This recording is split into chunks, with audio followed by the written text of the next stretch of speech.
Esprit de feu, sois le bienvenu ici aujourd'hui.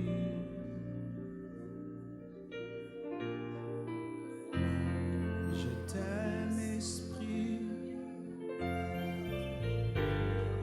Esprit de Dieu, sois le bienvenu ici aujourd'hui.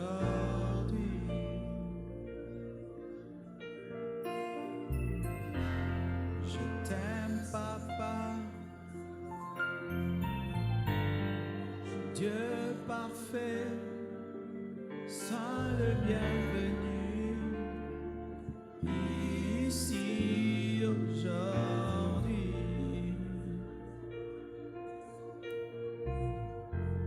Je t'aime, Seigneur,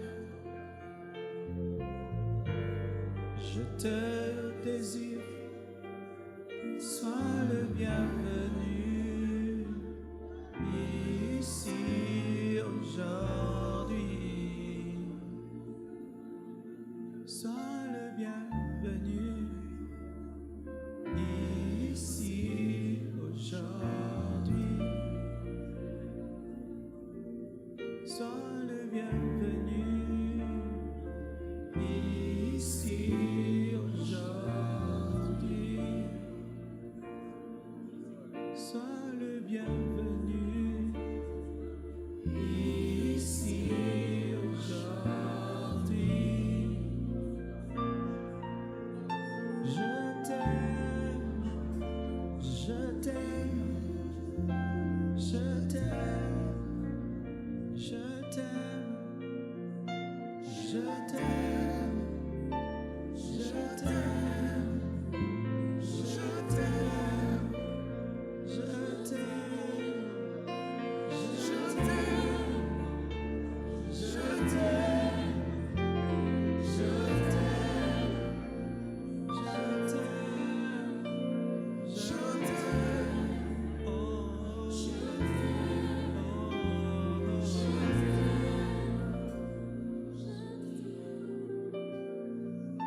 bénis ta parole, bénis les familles, bénis les maris, bénis les épouses, bénis les fils, bénis les filles, bénis ce culte. Que ta grâce repose sur chaque maison, sur chaque famille. Accorde-moi l'onction, accorde-moi la puissance, la sagesse, la provision pour nourrir ton peuple. Bénis le monde entier au travers de ce message, au-delà de nos pensées, Père. Viens régner au milieu de nous, couvre-nous ton sang. Au nom de Jésus-Christ, j'ai ainsi prié.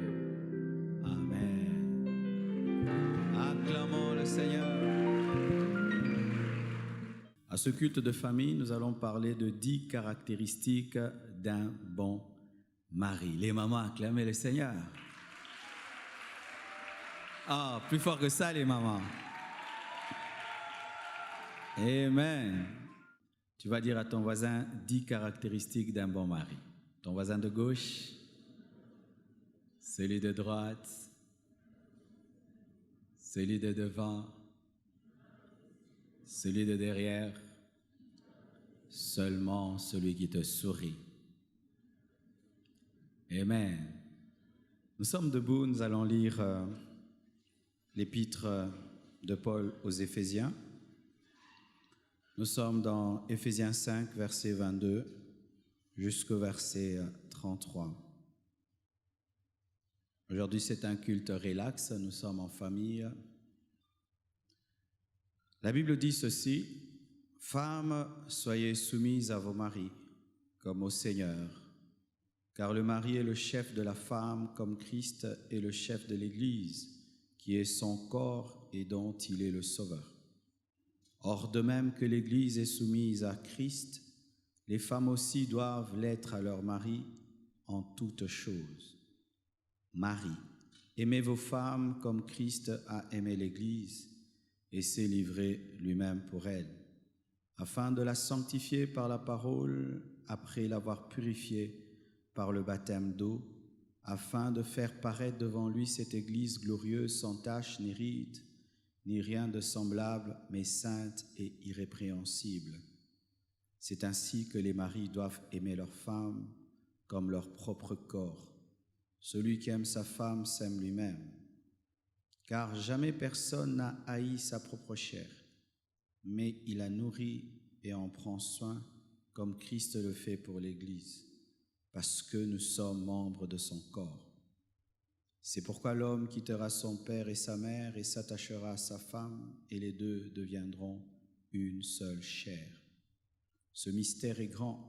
Je dis cela par rapport à Christ et à l'Église.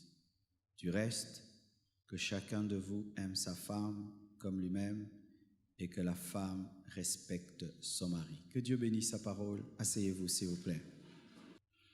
Et vous savez, c'est très facile de prêcher sur les caractéristiques d'une bonne femme parce qu'il y a tellement des femmes merveilleuses dans la Bible. Il y a Esther, il y a Ruth, et surtout, il y a la femme vertueuse de Proverbes.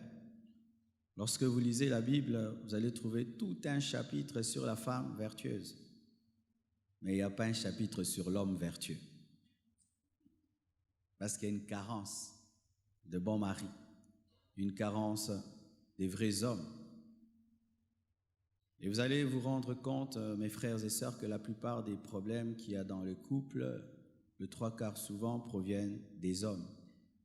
La femme, naturellement, est attachée à son foyer, naturellement attachée à ses enfants, naturellement attachée à son mari. C'est très rare qu'une femme puisse chercher à démolir son foyer pour avoir un deuxième mari, troisième mari, quatrième. Les femmes se fatiguent déjà après un deuxième divorce. Les femmes normales, hein? Je ne parle pas de ce qui se passe aujourd'hui avec les stars. Mais un homme peut avoir 3 femmes, 4 femmes, 5 femmes, 6 femmes, 1000 femmes comme Salomon. Je me pose la question, si Salomon était une femme, est-ce que Salomon allait avoir autant d'hommes? Je ne pense pas. Et alors quand j'ai cherché un bon mari dans la Bible, j'ai cherché un chapitre comme le chapitre de Proverbes qui nous parle de la femme vertueuse, je n'ai pas trouvé. Alors vraiment, je vous assure, pour étayer ma prédication, j'ai eu du mal. Jusqu'à ce que le Saint-Esprit m'aide, il me dit, mais tu vas trop loin. Jésus-Christ. Alors j'ai trouvé Jésus, le meilleur mari du monde. Acclamons Jésus. Amen. Oui, mes frères et sœurs, Jésus-Christ est le mari parfait. Lorsque nous lisons l'épître des Éphésiens, nous voyons que Paul veut enseigner l'église d'Éphèse sur sa relation avec Christ et parlant du mariage, il veut enseigner le mariage en parlant de la relation de l'église avec Christ. Parce que le mariage entre un homme et une femme n'est que l'ombre du mariage véritable entre Christ et l'église. Il est l'époux et nous sommes l'épouse. Ainsi, Jésus-Christ est le modèle parfait du mari et l'Église est le modèle parfait de la femme. Au premier culte, j'ai pensé pouvoir parler de 10 choses en 1 heure, mais je n'ai pu que toucher 5. Je vais m'efforcer de le faire, de ne parler que de 5 caractéristiques. Et dimanche prochain, je peux continuer? Les hommes ne vont pas fuir? Ok, nous allons parler de 5 caractéristiques d'un bon mari sur base du caractère de Jésus. Matthieu 1, verset 23 nous dit ceci. « Voici la Vierge sera enceinte. Elle enfantera un fils et on lui donnera le nom d'Emmanuel, ce qui signifie Dieu avec nous. Emmanuel, c'est la manifestation de Jéhovah Shammah, l'Éternel toujours présent, l'Éternel qui donne son temps. Dites l'Éternel qui donne son temps. Chaque fois que l'Église prie, il est présent. Il dit que là où il y a 2 ou 3 qui se rassemblent en son nom, il est là. Chaque fois que tu fermes tes yeux, tu te concentres en prière, tu sens sa présence car il est le mari qui est toujours présent. Voici la première caractéristique d'un bon mari. Un bon mari donne le temps à sa femme.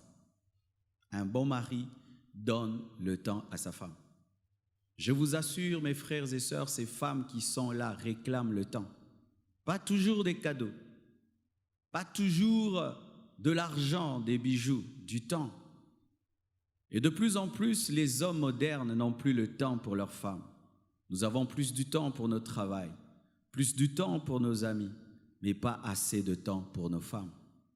Et lorsqu'il s'agit du temps, je ne parle pas du temps quantitatif, je parle du temps qualitatif. C'est-à-dire un temps où tu es concentré sur elle, un temps où tu la regardes, un temps où tu l'entends. Car souvent les femmes se plaignent, disant que même quand nous leur donnons le temps, nous ne sommes pas là. Tu es là, mais à ton téléphone, tu es là devant ton ordinateur, tu l'écoutes d'une oreille et l'autre oreille est ailleurs. Tu ne la regardes pas. Donner du temps à sa femme, c'est lui parler en la regardant, c'est lui parler en étant concentré sur elle. Et tu peux voir, au-delà de ses paroles, certaines expressions de son visage, car l'homme ne parle pas qu'en parlant, il parle aussi par son visage, il parle même par son corps et tu peux savoir qu'elle va bien ou elle va mal. Donnez-vous du temps à vos femmes. Quel est le temps que tu donnes à ton épouse? Le matin, à midi, la nuit? Quel est le jour de la semaine qui lui est consacré? Et quel est le mois de l'année qui lui est donné? Quand je parle ainsi, certains disent « Oh, tout ça !» Mais oui, tout ça.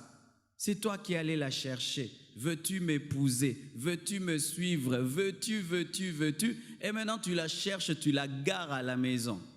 Tu la cherches et tu en fais un rideau. As-tu le temps pour parler à ta femme? Et voici un secret que je vous donne.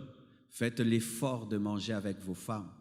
Nous devons arrêter cette habitude que nous avons aujourd'hui dans nos maisons modernes. Chacun mange à son tour. Le mari déjeune à 7 heures, la femme vient déjeuner à 10 heures, le mari mange à 12 heures, la femme mange à 16 heures, le mari mange à 20 heures, la femme mange à 18 heures, alors que c'est autour de la table, autour de la nourriture, qu'on peut échanger. C'est pourquoi, cher mari, des fois exceptionnellement, la femme peut prendre la nourriture et te déposer sur la table et tu manges. Mais si c'est une habitude, il faut refuser de manger, tu n'es pas un chien. C'est au chien qu'on prend, on prend la nourriture, on lui met sur la table et on s'en va. Quand je donne la nourriture à mon chien, je ne reste pas là, je lui mets et je m'en vais. Mais mon fils l'aime beaucoup, il reste là pour voir s'il a mangé. Mais d'habitude, nous déposons et nous partons. Et des fois, les femmes, quand vous servez vos maris et vous déposez la nourriture et vous partez, est-ce qu'ils vont causer avec cette assiette? Et comment même tu sauras qu'il a bien mangé, qu'il avait faim?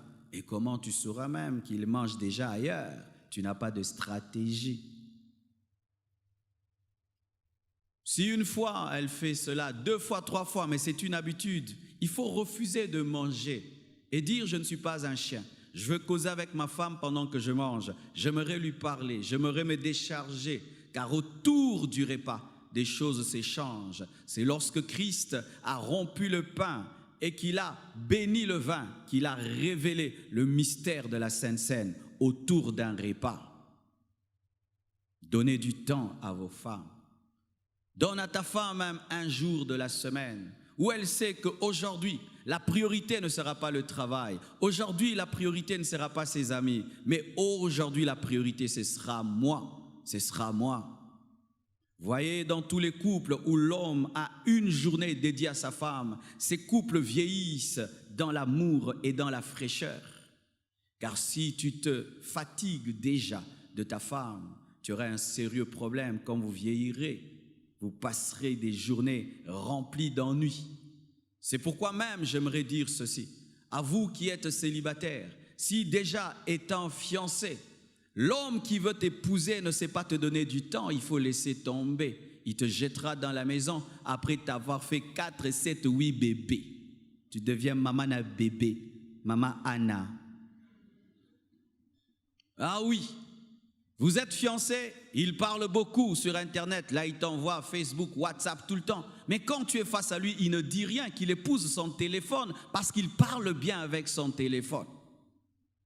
Un couple est fondé sur l'intimité, fondé sur le dialogue, fondé sur le face-à-face. Et à force d'avoir ces téléphones et téléphones, nous sommes face à nos téléphones et incapables d'être face à des personnes. Oui. Capable d'être face à des téléphones, incapable d'être face à des personnes. Jésus-Christ donne du temps. Donnez du temps à vos femmes. Un bon mari donne du temps à sa femme. Il crée même dans l'année un temps où il se libère de son travail et va en vacances avec sa femme. Si vous n'avez pas le moyen d'aller en Europe, vous n'avez pas le moyen d'aller aux États-Unis, vous pouvez même aller au Bas-Congo, même à Zongo, amen, même à Brazzaville, vous pouvez aller à Zongo. Mais avec tes amis, tu peux aller à Zongo. Avec tes amis, tu peux aller en balade dans des endroits reculés, détendus comme tout. Mais quand il s'agit de ta femme, vous ne parlez que maison, maison, enfant, enfant, enfant et enfant. La femme se fatigue de cela. Car lorsque tu étais venu la chercher, tu étais rempli de romantisme. Tu étais des moments de détente. Maintenant, tu es devenu la concentration. Oui, quand tu es là, c'est quand elle est stressée. Tu n'es plus une détente pour elle. Donnez du temps à vos femmes. Donnez un jour dans la semaine. Donnez un temps dans la journée. Ne passez pas une journée sans avoir parlé. Et je vous assure, si vous le faites, vous vieillirez dans l'amour. Alléluia. Jésus s'appelle Emmanuel, Jéhovah Shammah, celui qui est toujours présent. Chères femmes, réclamez le temps que vous doivent vos maris. Ne vous contentez pas d'avoir leur nourriture. Ne vous contentez pas d'avoir leur argent. Ne vous contentez pas des choses qui ne remplissent pas votre cœur. Car des fois, les femmes tombent dans le matérialisme, se contentant d'avoir les biens du mari, d'avoir l'argent du mari, sans avoir sa présence. Tu es en train de déformer ton couple, de déformer ton mari, de sorte qu'il croira que tu te satisfais d'avoir ses biens sans avoir sa présence. Apprends à lui dire merci pour tout ce que tu me donnes et pour tout ce que tu fais. Mais j'aimerais avoir des temps avec toi, te parler, causer avec toi, rire avec toi, blaguer avec toi. Vous savez, dans la parole de Dieu, Isaac avait le temps même de plaisanter avec Rebecca, le grand patriarche, le grand prophète Isaac. La Bible nous dit que le roi qui avait pris sa femme avait remarqué que par sa manière de causer, que c'était le mari de Rebecca. Un bon mari donne le temps à sa femme.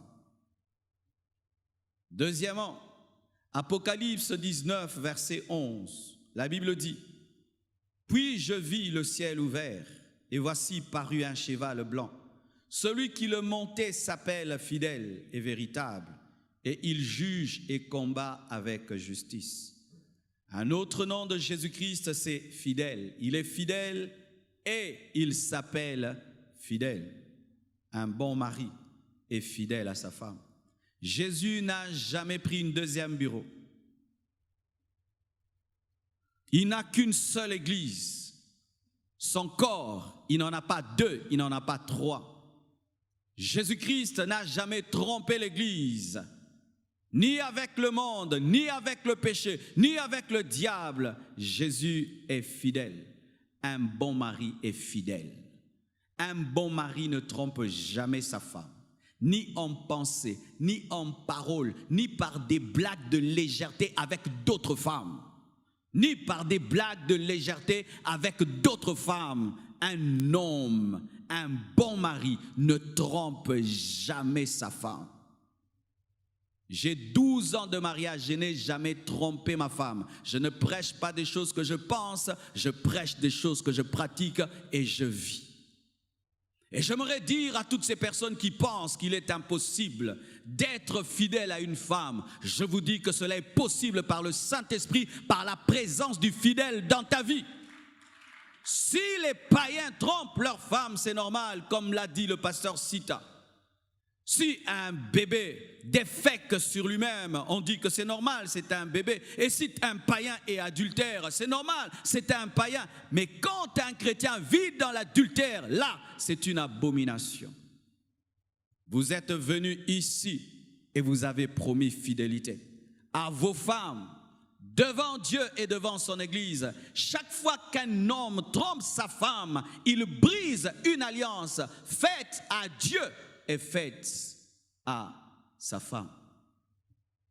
Es-tu fidèle à ta femme? As-tu une copine, cher papa? As-tu une femme que tu côtoies?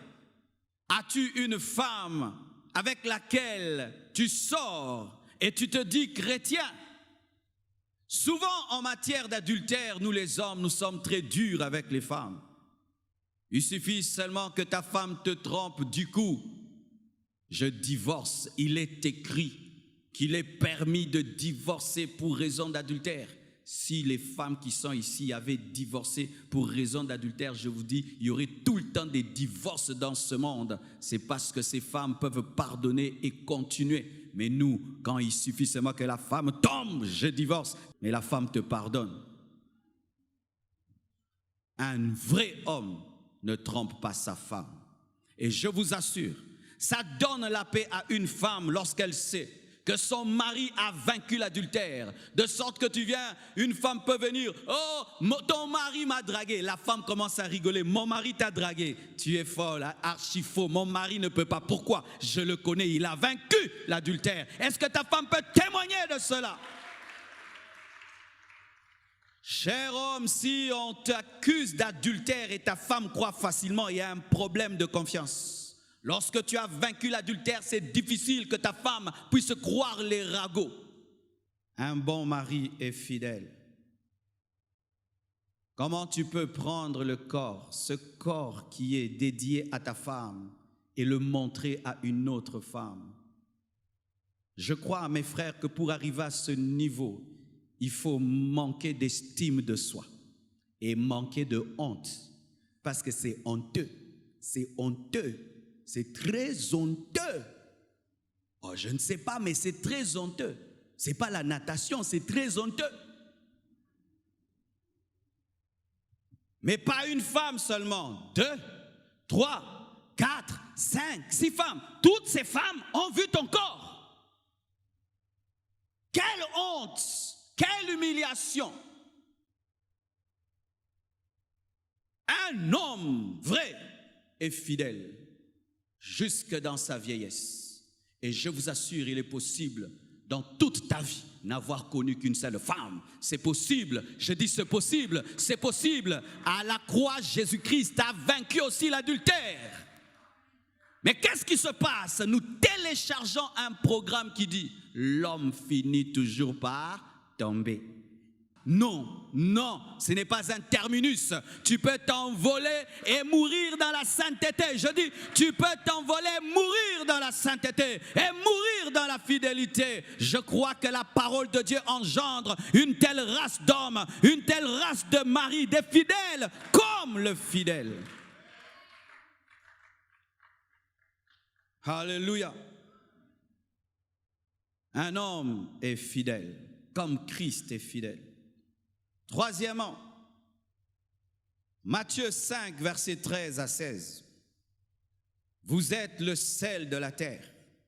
Mais si le sel perd sa saveur, avec quoi la lui rendra-t-on?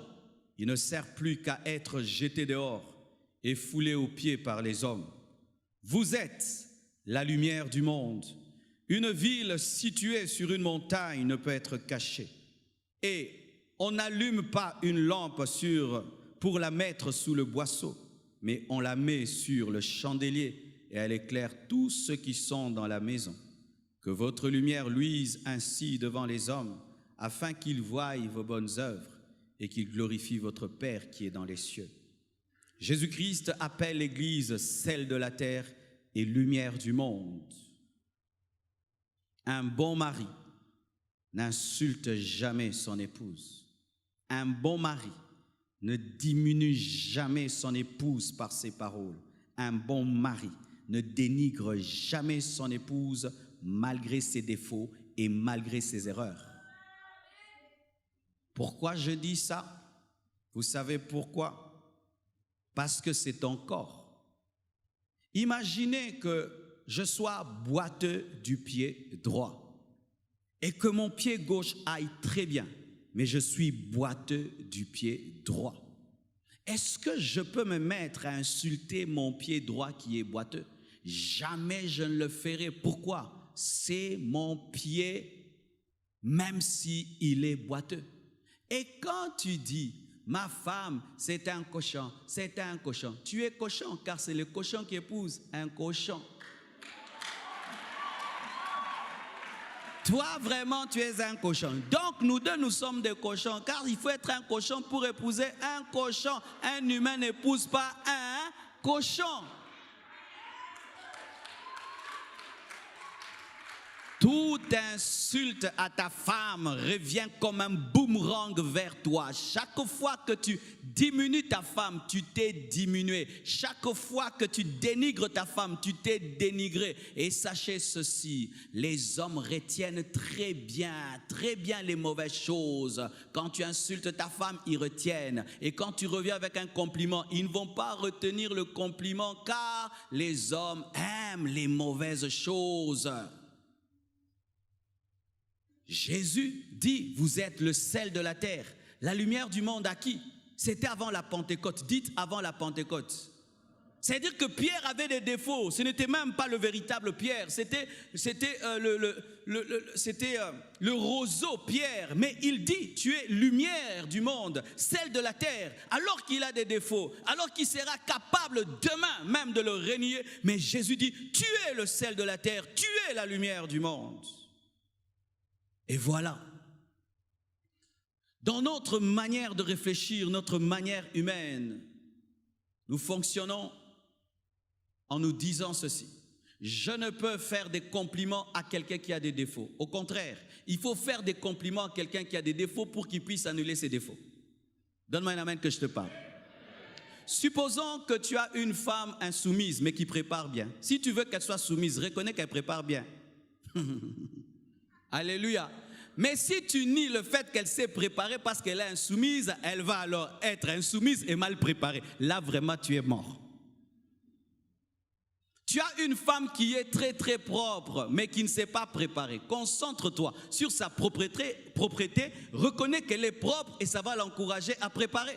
Mais si tu nies ses qualités à cause de ses défauts, tu perdras même ses qualités car tu es déjà marié. Tu es déjà marié. Et ceux qui appellent le mariage une prison, alors fais-en une prison dorée. Si tu es en prison, même la climatisation dedans, mets une grosse mousse dedans, que ce soit quand même une prison VIP. Il y a des gens qui dans le mariage sont comme dans un cargo. Dans le cargo, il n'y a même pas de chaises. Ils sont comme ça dans le mariage. Oh, que Jésus revienne bientôt, je ne vais pas aller en enfer. Cargo. Mais il y a d'autres, ils sont en business class. Alléluia. Il est heureux avec sa femme, il est content, mais il attend quand même atterrir le retour de Jésus, mais il est heureux. Tout dépend de toi. Tu te concentres sur les défauts de ta femme, les défauts de ta femme vont grandir et grandir encore. Et plus tu vas l'insulter, plus elle va encore s'enfoncer. Car les insultes ne transforment personne, mais les compliments changent. Un jour, on fait l'interview d'une équipe de ping-pong chinoise. Et il gagnait tout le temps, il gagnait. Et on pose la question à l'entraîneur, comment tu fais pour gagner? Il dit, je cherche à découvrir la qualité de mes joueurs et je me concentre sur cette qualité. Je ne me concentre pas sur leurs défauts, mais sur leur qualité. Et la qualité devient tellement grande qu'elle étouffe les défauts. C'est comme ça que j'ai la meilleure équipe. Souvent, nous nous concentrons sur les défauts de nos femmes. Mais est-ce que tu as déjà dit à ta femme qu'elle est une bonne femme? Elle t'aime malgré les conditions, malgré la situation, elle est là. Est-ce que tu lui as déjà dit merci? C'est vrai, elle n'a pas lavé la maison, c'est vrai, elle n'a pas préparé, elle n'a pas, mais elle est à côté de toi, alors qu'il y a des hommes plus riches que toi qui la draguent tout le temps, mais elle refuse. Tu peux quand même reconnaître qu'elle est fidèle malgré la pauvreté. Je ne dis pas qu'il faut encourager le mal, mais comment transformer quelqu'un qui a des défauts? On ne transforme pas quelqu'un qui a des défauts en se concentrant que sur ses défauts. Mais c'est lorsque tu peux reconnaître sa valeur que cela encouragera ta femme à changer dans un domaine. Chaque fois que tu veux changer ta femme et tu l'insultes, un jour elle t'insultera aussi. C'est quand on va être dans une maison, toi aussi, toi aussi, toi aussi, toi aussi. Et un jour ta femme t'insulte, elle dit, professeur. Ah oui, tu insultes ta femme la première fois, elle dit rien. La deuxième fois, elle dit rien. La troisième fois, elle dit rien. Mais sache que Satan dit quelque chose. Et Satan lui dit, réponds, réponds toi aussi, réponds toi aussi. Et un jour, elle ne sera pas réveillée, remplie de l'esprit, et tu donnes, elle donne. Maintenant, elle donne mieux que toi. Parce qu'il y a insulté. Vous savez ça? Il y a une insulte qui te suit pendant une année. Alors les hommes, ils passent directement au cou. Tu deviens boxeur. Tu as fait un disciple. C'est pourquoi en matière de mariage, vous qui êtes fiancés, veillez bien à observer la famille dans laquelle ton fiancé a grandi. D'où viennent les insultes? Les insultes viennent des familles. Mes enfants ne s'insultent jamais, jamais, jamais. Que Oracle puisse dire un truc à Choukrani, jamais. Pourquoi? Ils n'ont jamais entendu leur père insulter leur mère. Jamais entendu leur mère insulter leur père. Jamais entendu. Et s'ils ramènent un truc, ce sera peut-être à l'école, dans un dessin animé. Mais de moi ou de leur mère, jamais ils n'ont entendu cela. Mais quand tu vois un jeune garçon célibataire, il ne t'a pas encore épousé, mais il t'insulte, sache que c'est un sport national dans leur famille. Et un homme qui t'insulte dans les fiançailles t'insultera davantage dans le mariage. Alors que tu as un mystère pour lui, il t'insulte déjà. Vous êtes fiancés, il t'insultera dans le mariage. Et sachez ceci, dans les familles, on s'insulte tout le temps. Un garçon, il vit dans des insultes, une fille aussi vit dans les insultes. Quand de telles personnes se marient, ils ont déjà des antiballes, des insultes. Ils supportent facilement les insultes parce qu'ils les ont vécues dedans.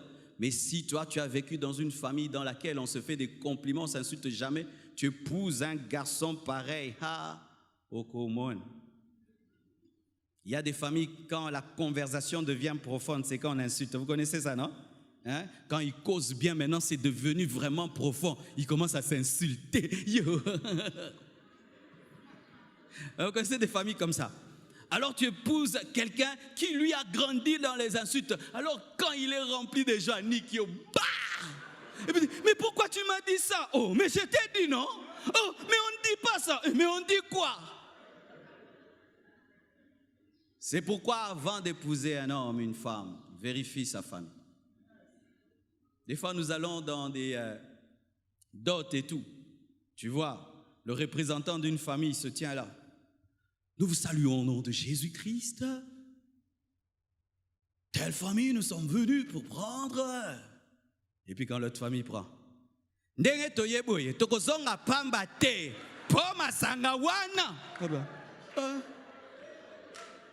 Beaucoup tanaki côté nini na église.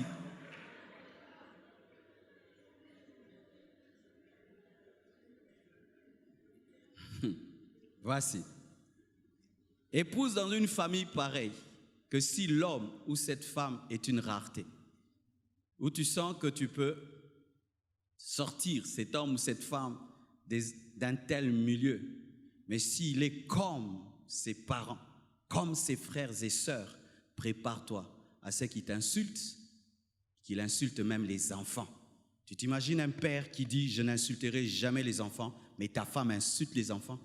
Une mère qui dit, moi, jamais j'insulterai mes enfants. Mais tu vois ton mari qui insulte les enfants. Et ça fait très mal, surtout à une femme, les fruits de ses entrailles qui est insultée. C'est quand vous voyez des fois la mère se comporte bizarrement face à son mari à cause des enfants parce que tu as insulté ce que j'ai porté. Un bon mari n'insulte pas. Jésus n'insulte jamais l'Église. Mais nous avons beaucoup de défauts, beaucoup. mais jamais vous n'entendrez une prophétie avec des insultes où le Saint-Esprit nous insulte. Et chaque fois que vous entendez un prophète qui insulte les gens par le Saint-Esprit, ce n'est pas le Saint-Esprit. Le Saint-Esprit n'est pas impoli. Alléluia. Ça, comme je l'ai dit au premier culte, moi-même je suis concerné, je dois faire des efforts dans ce domaine. Quatrièmement, Marc 16, verset 20, la Bible dit: « Et ils s'en allèrent prêcher partout. Le Seigneur travaillait avec eux et confirmait la parole par les miracles qui l'accompagnaient. » Jésus travaillait avec eux, travaillait avec l'Église pour l'évangélisation et la formation des disciples par des signes, des prodiges et des miracles. Quatrièmement, un bon mari aide sa femme. Un bon mari aide sa femme à éduquer les enfants. La plupart des temps, surtout nous les Africains, l'enfant est l'enfant de la mère quand il est enfant. Quand il est sale, va voir ta mère. Tu veux manger, va voir ta mère. Malade, va voir ta mère. Va voir ta mère. Et moi, j'ai été comme ça. Les enfants malades, allez chez Maman Blanche. Les enfants, Maman Blanche, moi, le ministère, l'œuvre de Dieu. Le ministère, l'œuvre de Dieu. Le ministère, l'œuvre de Dieu. Dernièrement, pendant que nous étions en convention, mon fils, chaque matin, venait me dire: j'ai mal là, j'ai mal là. Oh, va chez maman. Oh, Maman Blanche, il faut amener l'enfant à l'hôpital. Il faut amener l'enfant à l'hôpital. Il faut amener l'enfant à l'hôpital. Parce que souvent, elle amène les enfants à l'hôpital et moi, je viens, je regarde. Et puis l'Esprit de Dieu me dit: mais tu as des pieds, tu as des mains. Tu ne peux pas prendre l'enfant et l'amener à l'hôpital toi-même. Il faut seulement que ta femme l'amène. Mais elle est fatiguée, elle vient de plusieurs choses que tu lui as confiées. Mais amène l'enfant à l'hôpital. J'ai dit: oracle, on y va. Ah, là, c'était plus même aller à l'hôpital. Ah, on va à l'hôpital avec papa. Vous imaginez ça? Et pendant ces vacances, c'est bizarre. C'est comme si tous décident d'être tout le temps derrière moi. Papa, papa, papa, papa, papa, papa, papa, papa. J'ai dit: hé, vacances, fais ça, papa. Mais c'est l'Esprit de Dieu. Et je prends un à côté. Tu passes du temps avec une, l'autre avec l'autre. Et tu découvres le caractère de chacun, qui sont différents, ils sont particuliers, ils ont des questions. Vous savez, les enfants d'aujourd'hui ont des questions. Mais ça lui fait du bien que son père réponde. Cher homme, lorsque vous prenez vos enfants et vous ne les confiez qu'à vos femmes pour leur éducation, vos enfants seront déséquilibrés. Lorsque tu as un garçon dans ta maison et tu le confies qu'à sa mère, quand est-ce qu'il connaîtra l'autorité d'un père? Comment il saura comment on est un homme? Comment on est un homme? Il y a des choses qu'il ne dira jamais à sa mère. Car quand les enfants grandissent, n'est-ce pas qu'ils ont des questions? Mais des fois, il ne peut pas dire à sa mère.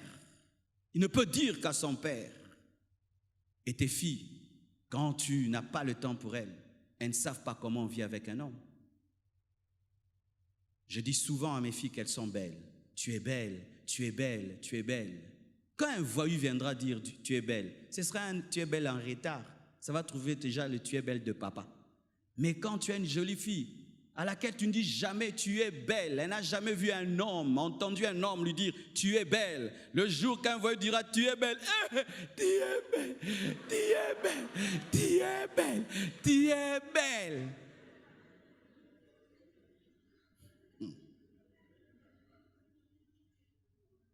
Et je vous assure, j'ai beaucoup d'efforts à faire dans ce domaine. Il fut un temps, je me moquais des hommes en Europe. Je voyais des hommes qui transportaient tout le temps des bébés. Je voyais des hommes qui changeaient les couches des enfants et je me moquais. Mais vous savez, il ne faut pas critiquer rapidement une culture quand tu ne l'as pas maîtrisée. Mais en allant souvent là-bas, je me suis rendu compte qu'ils sont totalement différents de nous. Ici, tu peux avoir une nounou à la maison qui prend soin des enfants, mais là-bas, il faut être très riche pour avoir une nounou. Même les très riches n'en ont pas vraiment. Alors, qu'est-ce qui se passe là-bas? L'homme et la femme se réveillent à 6 heures du matin, vont au travail et reviennent à 18 heures, tous les jours. Alors, les deux se réveillent au même moment et rentrent au même moment. Et quand ils arrivent à la maison, ils doivent se départager les tâches. Pendant que toi, tu chauffes la nourriture, moi, je fais la table. Et tu vois l'homme faire la table pendant que sa femme chauffe la nourriture. Et pendant que la femme commence à s'occuper des enfants, le mari défait la table. Mais quand tu t'approches d'eux, tu comprends. Il dit, mais si je ne fais pas cela, ma femme va tomber malade. Parce que j'ai travaillé avec elle de 6h à 18h. Et si elle s'occupe de moi, elle s'occupe des enfants, elle s'occupe de la maison, et encore j'aurai besoin d'elle, et à 6h du matin va se réveiller, pendant 10 ans, 20 ans, cette femme va mourir. Il préfère avoir des femmes en bonne santé que des femmes, qu'être des hommes qui ne font rien. Et ça nous coûte quoi des fois, mes papas? Où tu manges et tu enlèves l'assiette parce que tu trouves qu'elle est fatiguée. Ça nous coûte quoi? D'enlever les chaussures et d'aller les classer là où ils doivent être, que les laisser, elle doit ramasser les chaussettes et te suivre à la trace des habits jetés. Depuis, je me donne la peine d'enlever les chaussures, d'aller les placer. Même si elle peut le faire, mais je peux aussi l'épargner de ce travail-là. D'enlever ma veste et de la remettre dans le placard. D'enlever ma chemise et de la placer à un endroit où elle peut le prendre et l'amener pour laver. Au lieu de jeter partout. Jésus aide l'Église. N'est-ce pas qu'il nous aide? Est-ce que Jésus nous aide? Est-ce que tu aides ta femme? Terminons. Apocalypse 1, versets 13 à 16. La Bible dit ceci. Au milieu des 7 chandeliers, quelqu'un qui ressemblait à un fils d'homme, vêtu d'une longue robe, ayant une ceinture d'or sur sa poitrine. Sa tête et ses cheveux étaient blancs, comme de la laine blanche, comme de la neige. Ses yeux étaient comme une flamme de feu. Ses pieds étaient semblables à de l'airain ardent, comme s'il eût été embrasé dans une fournaise, et sa voix était comme le bruit des grandes eaux. Il avait dans sa main droite 7 étoiles. De sa bouche sortait une épée aiguë à 2 tranchants, et son visage était comme le soleil lorsqu'il brille dans sa force. Un bon mari est propre. Jésus-Christ, la Bible nous dit qu'il a une longue robe avec une ceinture en or. Sa tête et ses cheveux sont blancs comme la laine blanche, comme de la neige, signe de propreté, signe de beauté, signe de sainteté. La plupart des temps, nous remarquons que notre société prépare les filles au mariage. Vous allez voir une fille, on dit va chez ta tante te préparer au mariage, va aider ta sœur qui vient d'accoucher. Mais est-ce que vous avez déjà entendu un garçon va chez ton oncle apprendre à être un bon mari? Beaucoup d'hommes vont dans le mariage vite, ils n'ont rien appris pour être des bons maris. Mais les filles très tôt apprennent à prendre soin des enfants, au travers des enfants de leurs sœurs, de leurs grandes sœurs. Même à l'église, nous parlons plus la femme, la bonne femme, mais rarement des hommes. Et même dans le domaine de la propreté, nous disons toujours une femme d'être propre, tu dois être propre, une bonne femme d'être propre, une bonne femme d'être propre, et un homme d'être sale. Jésus est propre. Jésus est propre. Cher mari, vos femmes aussi ont besoin de vous désirer, ont besoin de vous regarder et dire il est beau, il est propre, c'est important. Tu ne peux pas aimer les bisous sans aimer la brosse à dents. Si tu aimes les bisous, tu dois aimer la brosse à dents.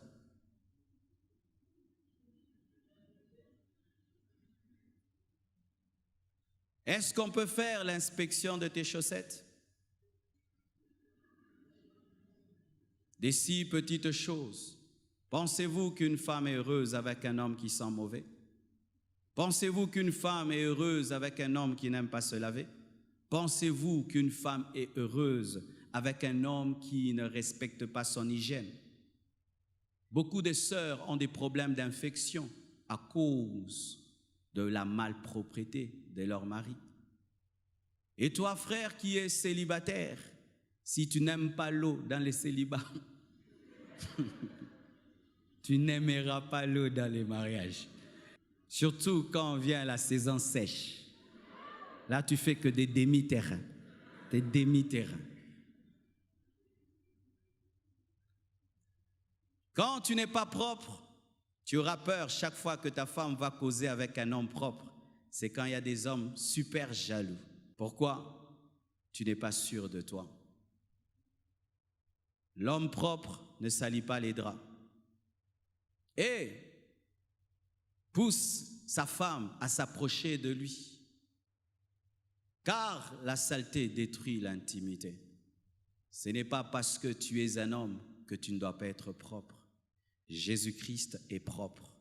Il a une robe et une ceinture en or, et sa tête et ses cheveux sont blancs, comme la laine blanche, comme la neige. Jésus-Christ de Nazareth. Que Dieu vous bénisse abondamment. J'invite tous ceux qui sont venus en famille. Approchez-vous devant, nous allons prier pour vos familles. Tu es venu avec ton frère, avec ta sœur, avec ton époux, avec ton épouse, avec tes parents, avec tes enfants. Tenez-vous les mains, approchez-vous, nous allons prier. Père éternel, au nom de Jésus, je prie pour tous les hommes, mariés et célibataires ce matin. Nous voulons être comme toi, Jésus, le parfait mari, le parfait modèle. Apprends-nous à aimer nos épouses et nos futures épouses. Apprends-nous à donner du temps. Apprends-nous à complimenter. Apprends-nous, Seigneur, à veiller sur notre propreté. Apprends-nous à être fidèles. Apprends-nous à aider. Je demande que tu transformes ces hommes par la puissance de ta parole, par la puissance de ton esprit. Je prie que tu transformes ces familles. Je prie que tu unisses ces familles. Je prie que tu bénisses ces familles. Spirituellement, matériellement et financièrement. Je demande, Seigneur, que tu accordes la paix, la bénédiction, la conversion de ceux qui sont au loin, la délivrance des captifs et la guérison des malades. Que la grâce de Dieu surabondante se manifeste dans vos familles. Soyez bénis, soyez bénis, vous êtes bénis. Au nom de Jésus-Christ. Amen. Que Dieu vous bénisse abondamment.